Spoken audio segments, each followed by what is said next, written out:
오늘 말씀에 들어가기 앞서서 잠깐 아버지에 대해서, 여긴 아버지라고 나왔지만 오늘 어버이날 부모님에 대한 감사하는 마음 잊지 말고 기억하려고는 하나님의 의지이시고 내 부모를 공경하라 하신 그 마음을 우리가 좀 헤아리면서 오늘 부모 공경을 우리가 어떻게 할 것인가에 대해서 한번 좀 생각을 해 보려고 합니다. 부모는 늘 우리에게요, 여기 나왔던 부모님들처럼 늘 미안한 마음을 가지고 계십니다. 겉으로 표현은 안 하실지 모르겠지만 항상 자녀들에게 미안한 마음, 잘 키우지 못하고 잘해주지 못한 거, 거기에 대해서 미안한 마음밖에는 이렇게 마음의 표현을 못하시더라도 늘 가지고 계시다는 거. 제가 지지난주에 산기도 갔다가 잠깐 아버지 만났는데 아버지가 하시는 말씀이 그거였어요. 미안하다. 옛날에 너무 어렵게 살아서 잘 해주지 못해가지고 미안하다. 미안하단 말, 아버지 뭐가 미안하냐고. 지금도 아버지가 저를 위해서 기도해 주시고 본이 되어 주시고 아버지가 가시는 이 길을 자랑스러워 하면서 가고 있는데 뭐가 미안하냐, 이렇게 말씀을 드리긴 했는데, 어쨌든 미안한 마음을 다 가지고 계세요. 아마 여기 앉아 계신 우리 모든 성도분들의 부모님들도 미안한 마음을 분명히 가지고 있을 것이라 생각합니다. 미안하지만 쉽게 말하지 못하고 다가가지 못하는데, 여러분들이 먼저 부모님께 과거에 어떤 일이 있었다 할지라도 과거는 과거일 뿐 묻어두시고 잊어버리시고, 먼저 하나님이 우리의 과거를 묻지 않으시는 것처럼 우리들도 부모가 나에게 조금 섭섭하게 하고 상처 주고 잘 하려다 보니까 마음처럼 안 되고 그래서 잘 못 해준 거, 그것만 때문에 상처받고 그거를 가슴에 담아두고 있지 마시고, 부모는 항상 우리에게 미안한 마음을 가지고 계시니까 내가 먼저 부모에게 마음을 열고 감사합니다, 사랑합니다, 이렇게 말할 수 있는 우리가 됐으면 좋겠습니다. 부모를 공경하라, 오늘 말씀의 핵심 하나님의 명령입니다. 내 부모를 공경하라. 10계명 가운데 5번째 계명이고요. 1계명부터 4계명까지는 하나님께 대한 계명이고 5계명부터 10계명까지는 사람에게 대한 계명이죠. 그 중에 첫 번째가 바로 내 부모를 공경하라는 것이 하나님의 명령입니다. 여러분, 10계명은 오늘날 우리들이 지켜야 할 도덕법이에요. 하나님의 의지십니다. 의지. 성경에는 패해진, 연약하고 무익함으로 패했다라고 하는 패해진 것들이 많이 있습니다. 예를 들면 구약시대에 하나님을 섬기는 제사법, 지금도 우리가 소나 양을 잡아서 각을 떠서 번제로 드리거나 제사할 필요가 없죠. 왜냐하면 예수님이 그 모든 소나 양이 예표하던 예수 그리스도가 이 땅에 오셔서 우리를 위해서 단번에 십자가에 죽어주셨기 때문에 더 이상 구약시대의 그 제사 방법대로 예배드릴 필요가 없습니다. 그런 것들은 연약하고 무익함으로 패해진 계명들이에요. 더 이상 우리가 굳이 지키지 않아도 되는 계명들입니다. 그렇지만 성경에는 예수님이 오심으로 말미암아서 오히려 더 완전해지고 완성되어진 계명들이 많습니다. 예를 들면 사랑하라는 계명, 구약시대에는 살인만 안 해도 됐지만 예수님께서는 나는 너희에게 말하노니 미워하는 것이 이미 살인하였느니라. 미워하지 말라고. 미워하는 것조차도 살인이라고. 더 강화되고 더 완전해져 가는 것입니다. 특별히 10계명에 기록된 이 하나님의 의지, 이 모든 계명이요, 구약시대보다도 오히려 더 완전해지고 더 강화되어서 우리에게 요구하고 계신 것이 10계명에 의한 도덕법입니다. 부모를 잘 공경하라는 것은 이스라엘 백성들, 과거의 구약시대 백성들에게만 해당되는 것이 아니고요, 오늘날 우리 모든 성도들에게 지키라고, 지켜야 한다고 하나님의 명령으로 주신 계명입니다. 이것을 한 번 더 확증하기 위해서 사도 바울이 신약에서 말씀했죠. 에베소 6장 2절로 3절 한번 같이 읽어보겠습니다. 에베소 6장 2절로 3절입니다. 같이 읽겠습니다. 시작. 내 아버지와 어머니를 공경하라. 이것은 약속 있는 첫 계명이니 이로써 내가 잘 되고 땅에서 장수하리라. 네. 혹시 신약시대 성도들이 구약의 모세율법하고 우리하고 무슨 상관이 있냐라고 말할까봐 하나님께서 특별히 신약시대에도 사도 바울을 통해서 내 부모를 공경하라고, 이것은 약속이 있는 첫 계명이라고 우리에게 분명하게 못을 받고 구약 성경, 신약 성경에 모두 기록하셔서 부모를 공경하도록 하게 하셨습니다. 그래서 우리가 부모를 공경하는 것이 마땅합니다. 왜냐하면 하나님의 명령이기 때문에 그래요. 부모 공경하는 것은요, 하나님의 명령입니다. 오늘 보면 16절에도 그랬죠. 너는 내 하나님 여호와께서 명령한 대로 내 부모를 공경하라. 너는 내 하나님 여호와께서 너에게 명령한 대로 내 부모를 공경하라. 하나님의 명령이기 때문에 우리는 부모 공경하는 것이 마땅합니다. 여러분, 하나님의 명령에는요, 어떤 조건이나 선택이 아닙니다.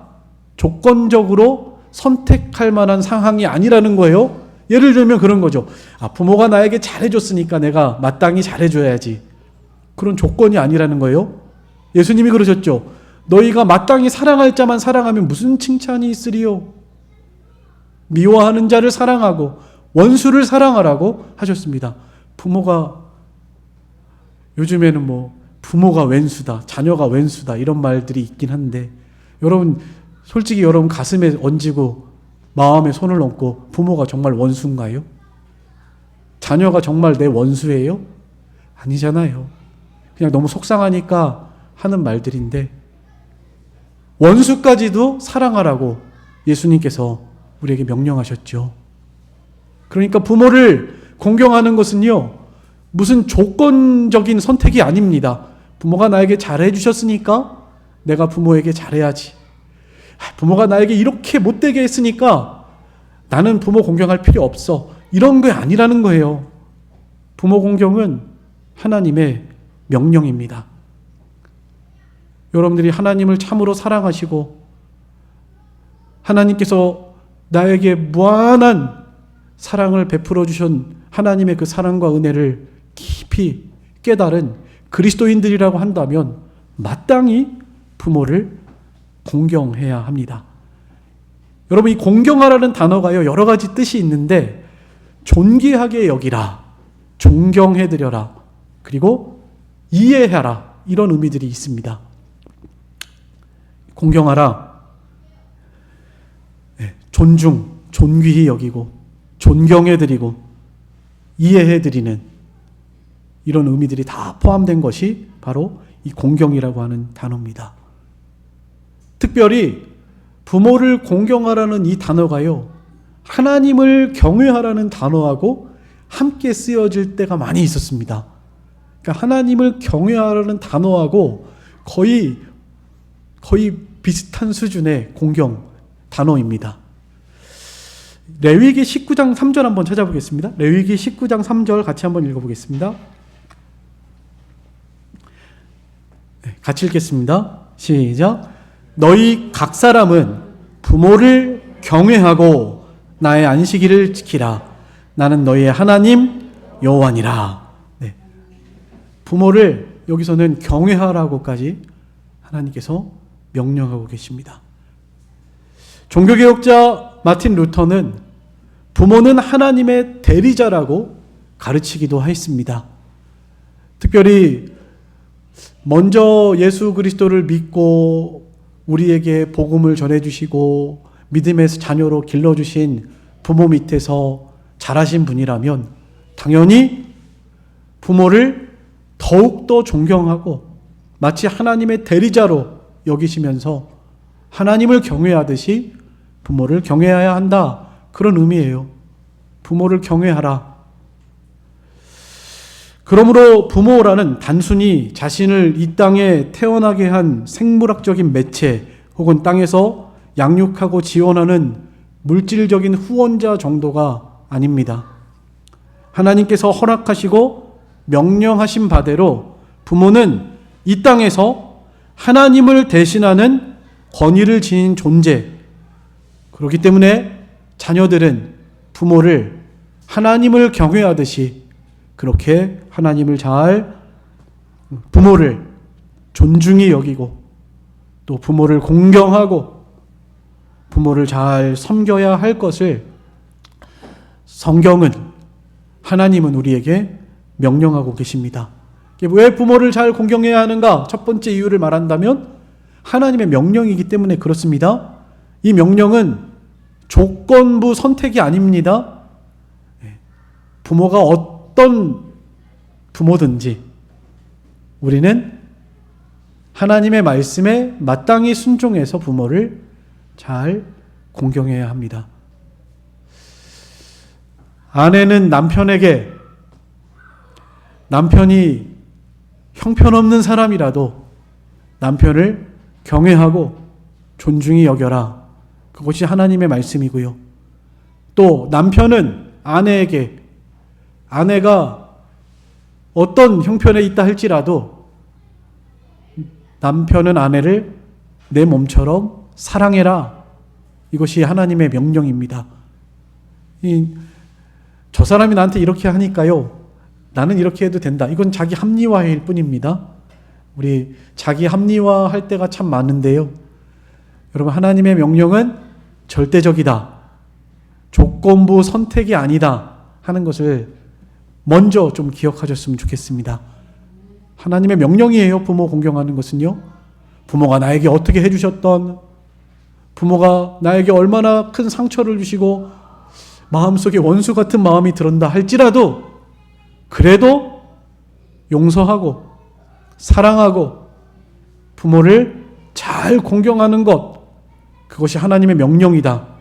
그렇기 때문에 우리는 당연히 부모를 공경해야 한다.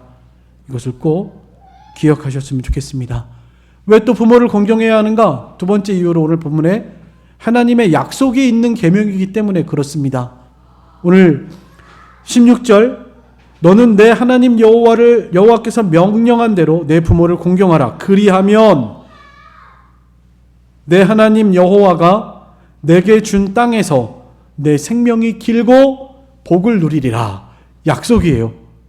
그래서 아까 사도 바울도 약속 있는 첫 계명이다 이렇게 말한 겁니다.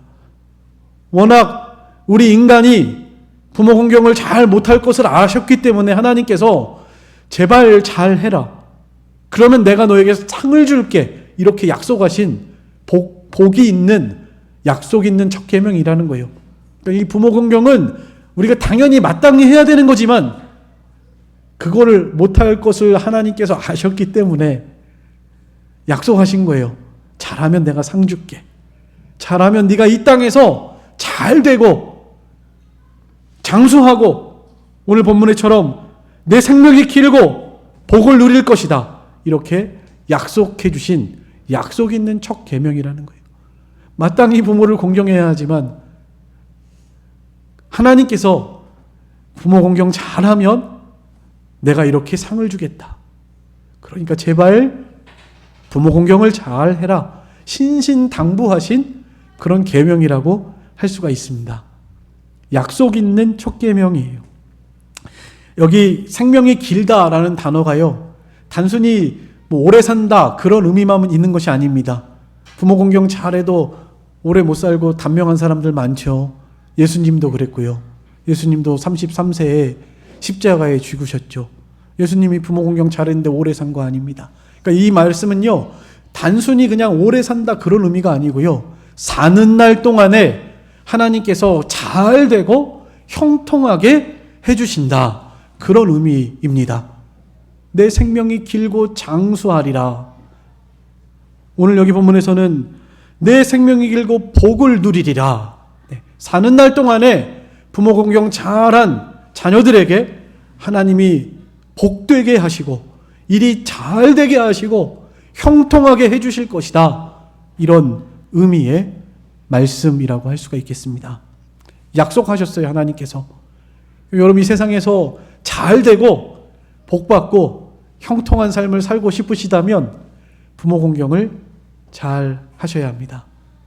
하나님의 명령에 순종했으니 잘 살 수밖에 없고요. 잘 될 수밖에 없고요. 말씀에 순종하면 잘 되잖아요. 말씀에 순종했으니까 잘 될 수밖에 없고요. 그것을 누가 봐요? 내가 부모에게 하는 걸 누가 봅니까? 자녀들이 봐요, 그대로. 여러분, 자녀들이 안 따라할 것 같죠? 똑같이 따라합니다, 나중에. 똑같이 따라해요. 내가 부모에게 한 그대로 자녀들이 보고 배우는 거예요. 자녀들에게 본이 됐으니까, 부모를 잘 공경하는 모습이 본이 됐으니까 나중에 자녀들에게 자신도 공경받을 것이니까 복되죠. 얼마나 복돼요. 또 건강하게 장수한다 말씀했고요. 건강하게 장수하는 것, 그것도 하나님이 허락하신 복입니다. 그리고 사는 날 동안에 형통한 삶을 살게 되는 것입니다. 이것이 하나님께서 우리에게 약속하신 약속 있는 첫 계명, 부모 공경함으로 인해서 주시는 복이라고 분명하게 말씀하고 있습니다.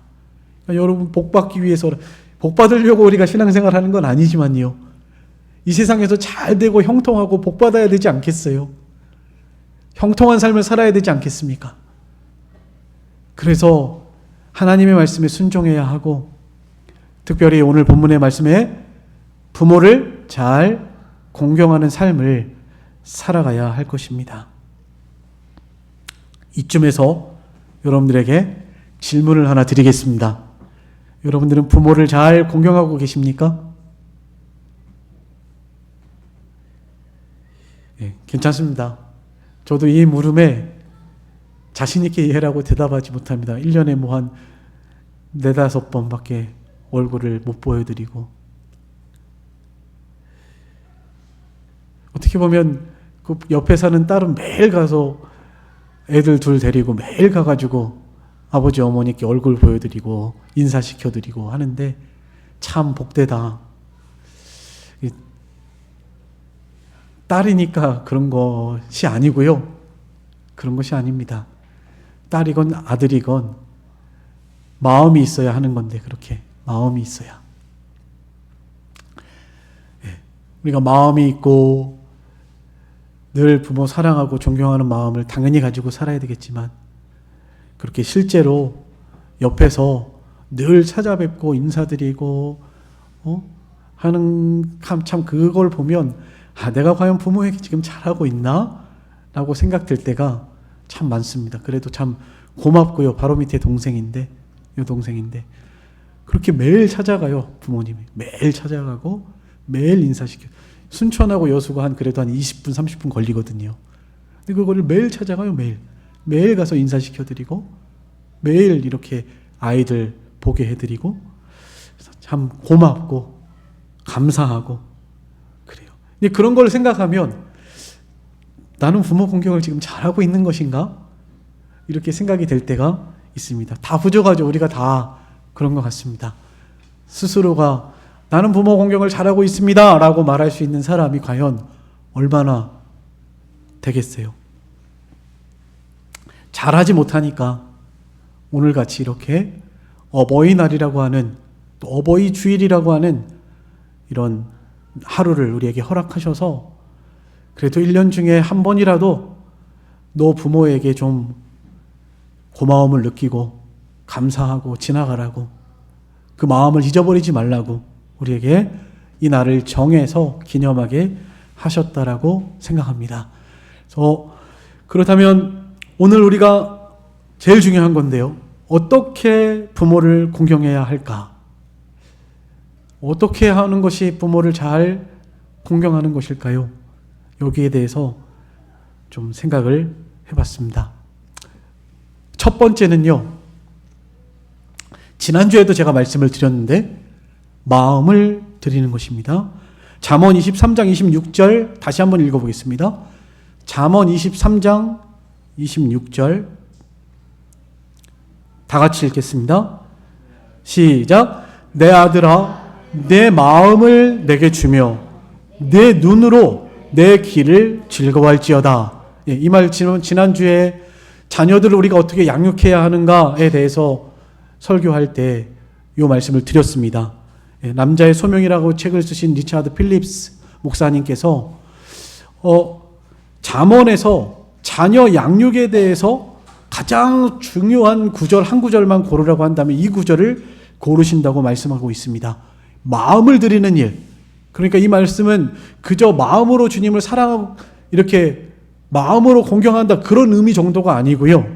부모의 삶 자체를 내 마음으로 존경하는 것을 의미하는 거예요.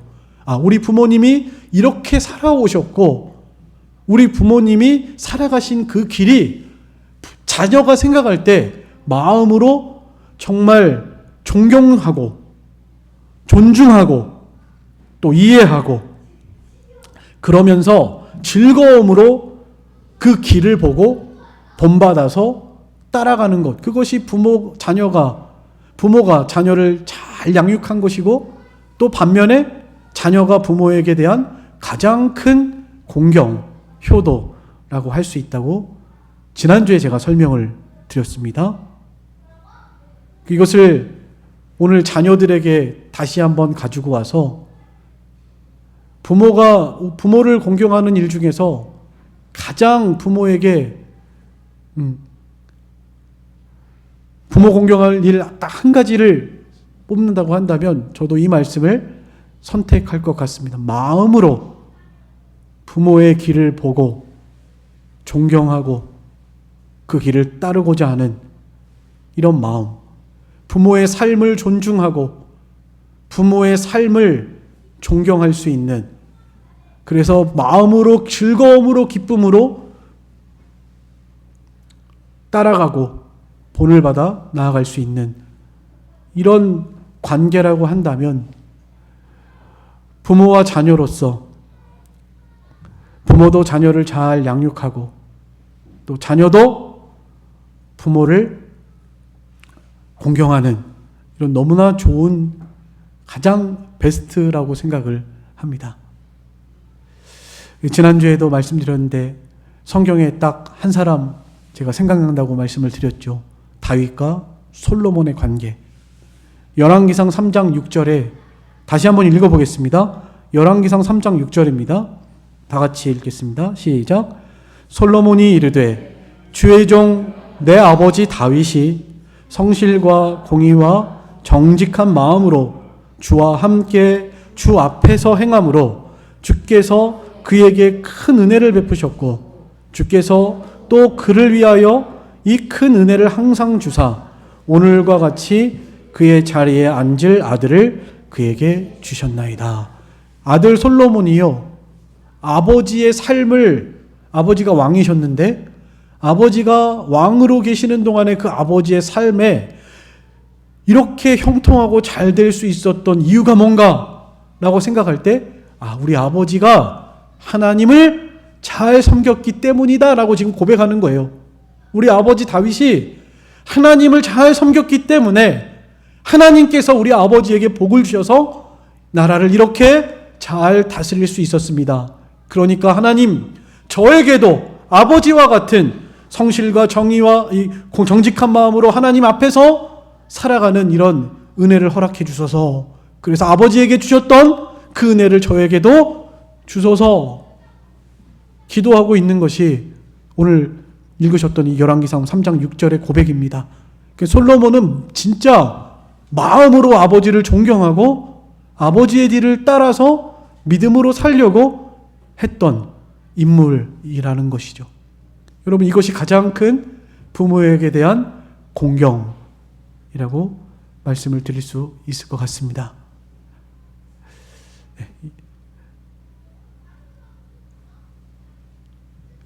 여러분들 자녀들에게요, 그런 부모님이 되어주셨으면 좋겠습니다.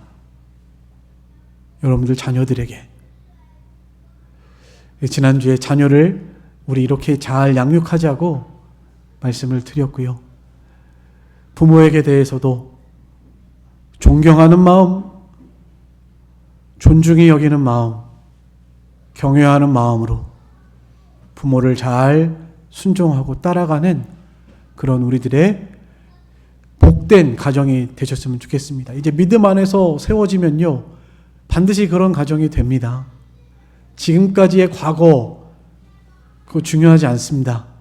그것은 뒤로 하고 앞으로 표대를 향해서 예수 그리스도께서 우리를 부르신 그 부름의 상을 위해서 다름박질하면서 우리가 믿음의 가정으로 잘 세워가고 하나님이 기뻐하시는 이런 복된 가정으로 세워져 가기를 간절히 소망합니다.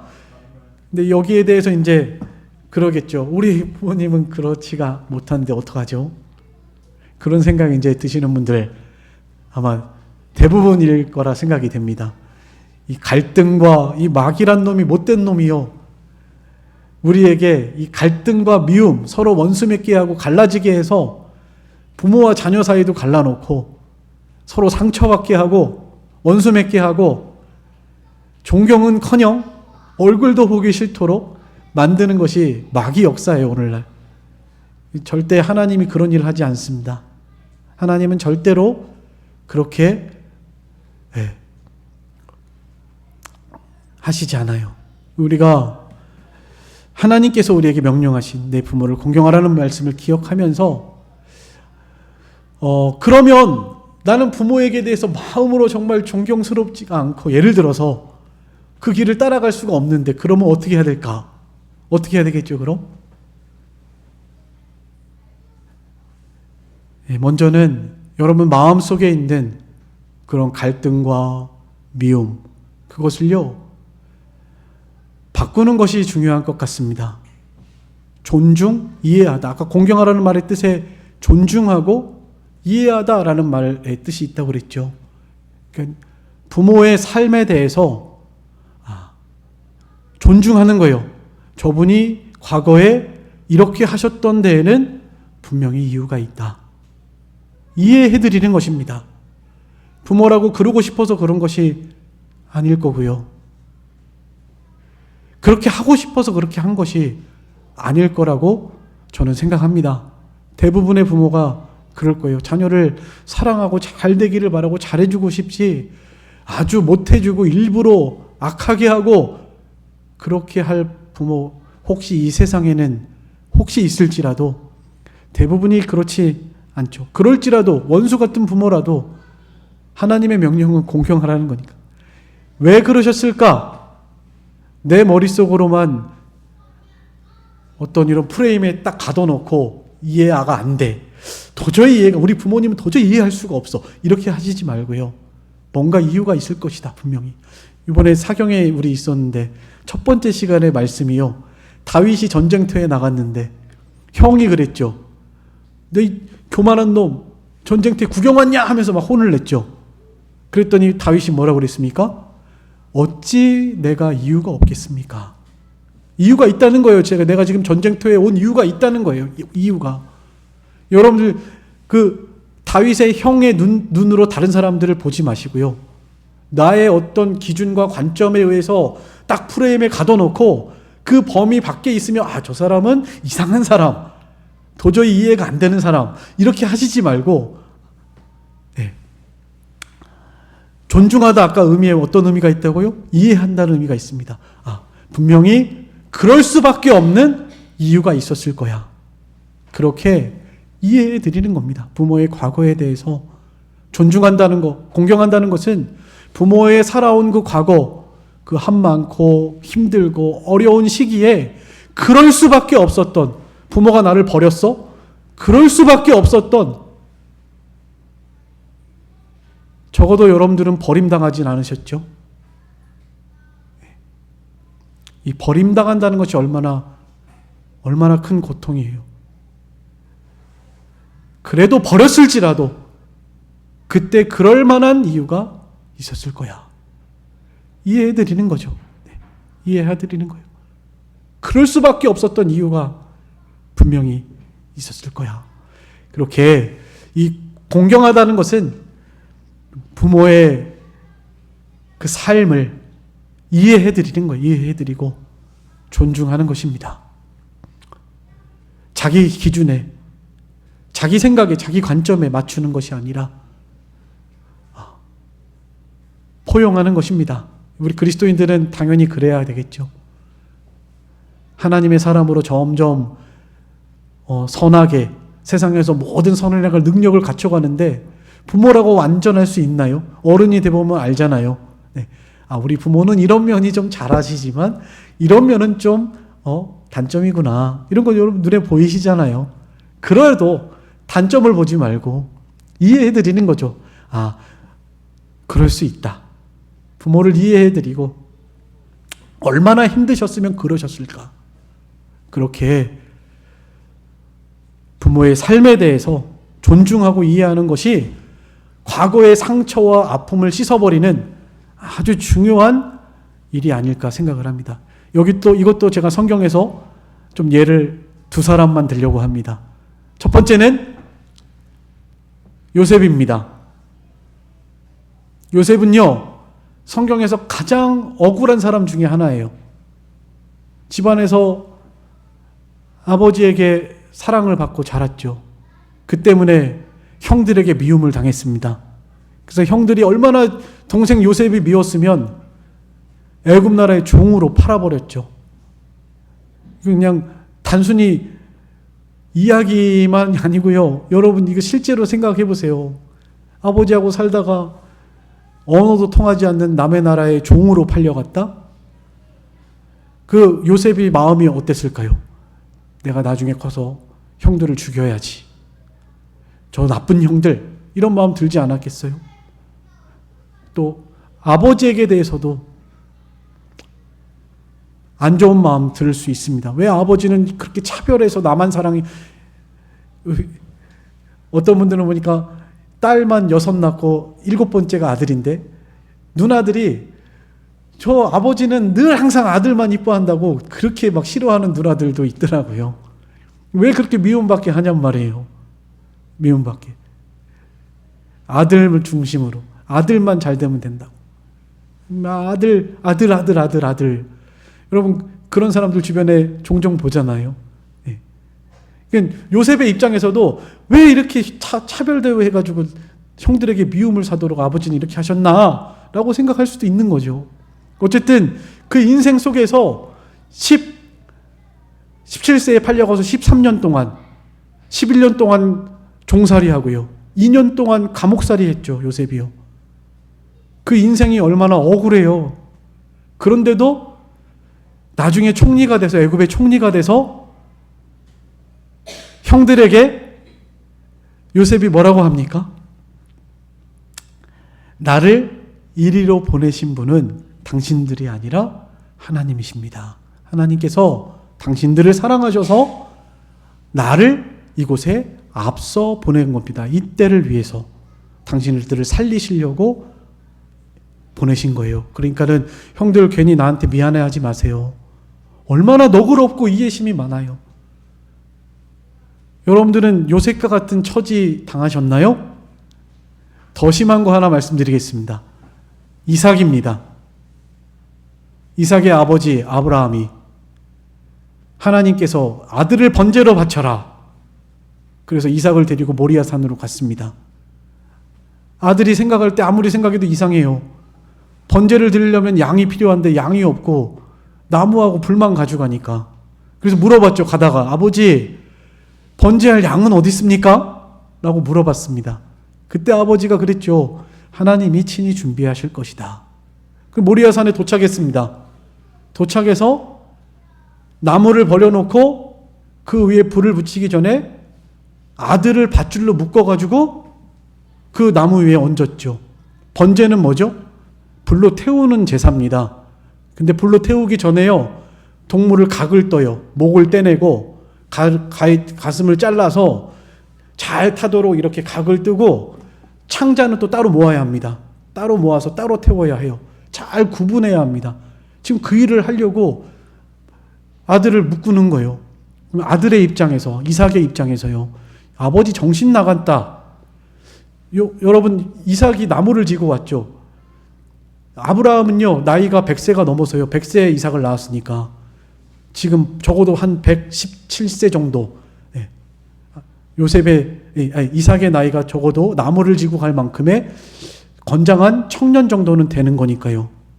그래서 이거 아버지가 늙고 사실은 힘으로 하면 이삭을 당할 수 없습니다. 힘이 더 세요, 이삭이. 아버지 미쳤어요? 정신 나갔습니까? 하면서 뿌리치고 도망갈 수 있는 그런 상황이에요. 충분히. 그런데도 아버지께서 물론 이제 신앙으로 잘 양육했기 때문이죠. 이삭이 믿음이 있었기 때문에 하나님이 나를 제물로 받아주시는 것에 감사하면서 기꺼이 단마음으로 즐거움으로 그렇게 아버지께 자신의 몸을 맡긴 것입니다. 그런데 어쨌든 여러분들 부모님이 여러분들을 각도서 죽이려고는 하지 않았잖아요. 그렇죠? 이삭은 자신의 부모가 자기를 각도서 죽이려고 그랬는데 그때도 아버지를 뿌리치지 않았습니다. 예수님이도 그러셨죠. 예수님, 아들아, 너가 저 죄인들을 구원하기 위해서 십자가에서 죽어야 돼. 제가 왜 죽어야 됩니까? 예수님이 안 그러셨죠. 아버지의 뜻대로 하옵소서. 아버지 뜻대로 죽는 데까지, 자기를 드리는 데까지 순종하셨습니다. 여러분들이 부모에게 어떤 부당한 대우를 받는다고 해서 예수님처럼, 이삭처럼, 요셉처럼 그렇게 공경해 보셨습니까? 여러분, 세상 사람들이 하는 말도 있죠. 네 하기 나름이다. 여러분, 다른 사람의 관계 속에서 다른 사람에게 먼저 사랑받고 먼저 대우받기 전에 우리가 먼저 사랑하고 섬기고 대우할 때 세상이 변하고요. 그렇게 하나님의 아름다움이 드러나게 되는 것입니다. 이것을 여러분들 집안에서부터, 가정에서부터 잘 감당해 주셔야 해요. 그것이 바로 우리 빛된 그리스도인의 사명입니다. 마태복음 5장 13절로 16절 같이 읽겠습니다. 마태복음 5장 13절로 16절입니다. 다 같이 읽겠습니다. 시작. 너희는 세상의 소금이니 소금이 만일 그 맛을 잃으면 무엇으로 짜게 하리요? 후에는 아무 쓸데없어 다만 밖에 버려져 사람에게 밟힐 뿐이니라.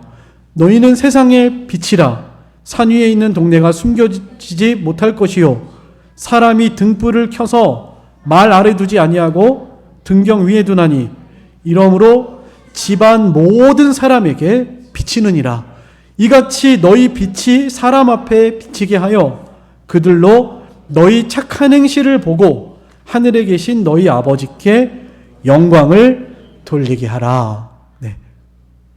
누가 먼저 해야 된다고요? 빛의 자녀, 우리 그리스도인들이 먼저 하셔야 합니다. 세상에 빛을 비춰주셔야 해요. 부모가 나에게 어떻게 했든지 간에 그거 생각하면 빛 못 비칩니다. 다 용서하고 예수님이 나를 용서하신 것처럼 원수를 사랑하라고 하신 주님의 명령을 기억하면서 내가 먼저 가정 안에서 빛이 되셔서 부모에게 공경하고 부모를 사랑하고 존경해드리는 이런 삶을 살아가실 때 그것이 빛이 되어서 하나님의 영광이 드러나고요. 내가 그렇게 못해줬는데 너무나 미안한 것뿐인데 우리 자녀가 그래도 이렇게 잘 커졌다, 감사하다 그렇게 생각하지 않겠어요? 내가 해준 것도 없는데 오히려 상처 주고 잘못한 것밖에 생각이 나지 않는데 우리 아이가 참 그래도 잘 컸구나. 아마 그렇게 생각하시지 않겠습니까? 여러분, 오늘 말씀을 통해서 지금까지 부모에게 대한 이런 나쁜 마음, 감정들이 있으셨다면 오늘 말씀을 통해서 정말 모든 나쁜 그런 감정들이 예수 그리스도의 십자가의 보혈로 또 성령의 불로 말씀으로 깨끗하게 다 태워져서 좀 정결하게 되어서 우리 마음이 새롭게 되어서 정말 부모에 대한 공경하는 마음, 존경할 뿐만 아니라 존중하고 이해해 드릴 수 있는 이런 마음들이 되셔서 부모를 공경하시고, 그리고 여러분들의 자녀들에게 이제 빛이 되주시는, 자녀를 믿음으로 잘 양육하시는 이런 복된 그리스도인들이 다 되셨으면 좋겠습니다. 여러분, 10계명 가운데요, 딱 요 5계명만 시한부 계명입니다. 다른 것들은요, 잘 못하다가도 회개하고 잘할 수 있어요. 내가 사는 날 동안에 회개하고 좀 하나님께 돌아서서 바로 할 수 있습니다. 죽을 때까지, 사는 날 동안까지 기회가 있어요. 그런데요, 부모 공경은요, 부모가 떠나면 이제 끝입니다. 끝이에요. 내가 하고 싶어도 못합니다. 제한적이고 시한부적인 계명입니다. 부모 살아계실 때, 지금 곁에 계실 때 오늘 말씀을 기억하셔서 하나님의 사랑을 받은, 하나님의 용서를 받은 그리스도인들로서 부모를 사랑하고 용서해드리고 존중하고 이해해드리고, 오히려 가정 안에서 빛이 되셔서 부모님을 잘 공경할 수 있는 우리 청주남북교회 모든 하나님의 자녀들, 빛의 자녀들 다 되시기를 간절히 소망합니다. 부모 공경 중에서 가장 큰 공경이 뭘까요? 이거 딱 한 가지만 하고 마치겠습니다. 부모를 공경해야 되는데 제일 큰 공경이 뭘까요? 아까 마음을 드리는 거 그 첫 번째라고 그랬는데, 그거 말고 이제 우리가 실제적으로 부모를 위해서 이렇게 좀 해드릴 수 있는, 은혜에 보답할 수 있는 한 가지가 있다면 뭘까요? 저는 이렇게 생각합니다. 제일 큰 효도는 부모님이 예수 믿고 천국 가게 하는 일입니다. 그게 제일 큰 효도예요. 돈 몇 푼 드리고 선물 드리고 이런 것도 좋지만요, 찾아뵙고 인사하고 당연히 해야 되겠지만요, 그거보다도 정말 부모에게 해드릴 수 있는 가장 큰 효도는 예수 믿고 천국 가게 해드리는 일입니다. 특별히 우리 청주남북교회는요, 다른 이렇게 좀 좋은 교회들은 부모에서부터 계대가 내려와서 부모에서부터 시작된 믿음의 사람들이 교회 안에 가득한데, 우리 청주남북교회는 반대죠. 어린아이에서부터 시작돼가지고 아이들에 의해서 지금 엄마 아빠가 이제 나와야 되고 또 할머니 할아버지들이 나와야 되는 이런 반대입니다.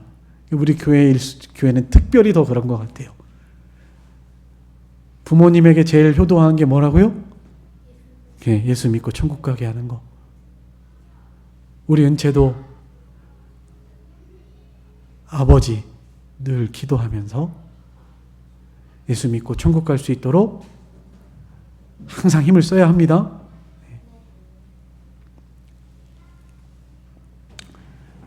제일 큰 효도예요. 다른 거 필요 없습니다. 부모님 천국 가는 거, 세상에서도 얼마나 고생 많으셨는데 죽어서도 고생 당하시면 안 되잖아요. 하늘나라에서 주님 품에 안겨서 모든 수고하고 무거운 짐 다 내려놓고 다시는 죽음도 없고 슬픔도 없고 애통할 만한 것이나 아픈 것이 없는 천국에서 영원히 안식을 누리실 수 있도록, 또 여러분들 이제 다시 만나죠. 천국에 가야. 예수 믿고 천국 가셔야 나중에 다시 만납니다. 지옥 가시면은 다시 못 만나요. 만날 수 없습니다. 보고 싶어도 못 봅니다. 예수님 믿고 천국 가셔서 함께 영원히 천국에서 살 수 있도록 딱 목표를 정하세요. 가정에서 내가 빛이 되어서 부모님에게 잘 해드려서 나를 온전히 희생해서 예수 믿고 천국 가게 해드려야 되겠다. 이렇게 마음에 결심하시고 기도하시면서 부모에게 복음을 전할 수 있는 하나님의 아름다운 빛을 전할 수 있는 우리 그리스도인들이 다 되시기를 간절히 소망합니다. 오늘 말씀을 기억하시면서 함께 통성으로 잠깐